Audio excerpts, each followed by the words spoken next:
దేశ భవిష్యత్తుకు బంగారు బాటలు వేయాలన్న సమున్నతమైన ఆశయాలతో మాజీ ప్రధానమంత్రి రాజీవ్ గాంధీ అనేక విప్లవాత్మకమైన మార్పులు తీసుకువచ్చారని ముఖ్యమంత్రి రేవంత్ రెడ్డి అన్నారు.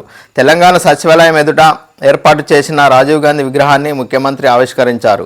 రాష్ట్ర మంత్రులు, ప్రజాప్రతినిధులు పాల్గొన్న ఈ కార్యక్రమంలో సీఎం మాట్లాడుతూ రాజీవ్ గాంధీ వారి కుటుంబం దేశం కోసం చేసిన త్యాగాలను గుర్తు చేశారు.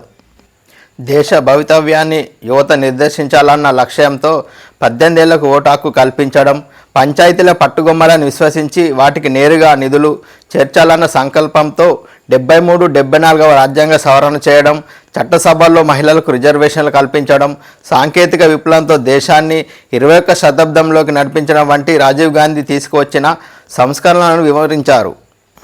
దేశం కోసం నెహ్రూ కుటుంబం సర్వం కోల్పోయిందని, నెహ్రూ ప్రధానిగా బాధ్యతలు చేపట్టిన తర్వాత దేశాన్ని ప్రగతి బాట నడిపించడానికి ఆనాడు ఎడ్యుకేషన్, ఇరిగేషన్ రంగాలకు ప్రాధాన్యం ఇచ్చారని అన్నారు.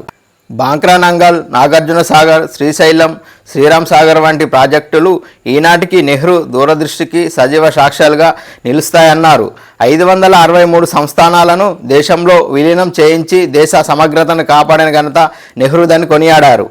బ్యాంకుల జాతీయకరణ, రాజాభరణాల రద్దుతో పాటు దళిత, గిరిజన, బడుగు బలహీన వర్గాల ఆత్మగౌరవం పెరిగేలా భూపరిమితి చట్టం తెచ్చి జాగీర్దారుల, జమీందారుల భూములు పేదలకు పంచిన ఘనత ఇందిరాగాంధీని గుర్తు చేశారు.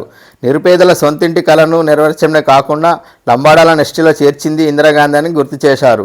ప్రత్యేక రాష్ట్రం ఏర్పడి దశాబ్ద కాలం దాటుతున్న తెలంగాణ తల్లి విగ్రహం ఏర్పాటు చేయలేకపోయారని ఆవేదన వ్యక్తం చేశారు. తెలంగాణ ఆవిర్భావం ప్రకటన వెలువడిన నాటి గుర్తుగా డిసెంబర్ 9న సచివాలయం ప్రాంగణ ప్రధాన ద్వారం ముందు వీరనారి తెలంగాణ తల్లి విగ్రహాన్ని ప్రతిష్ఠిస్తామని చెప్పారు.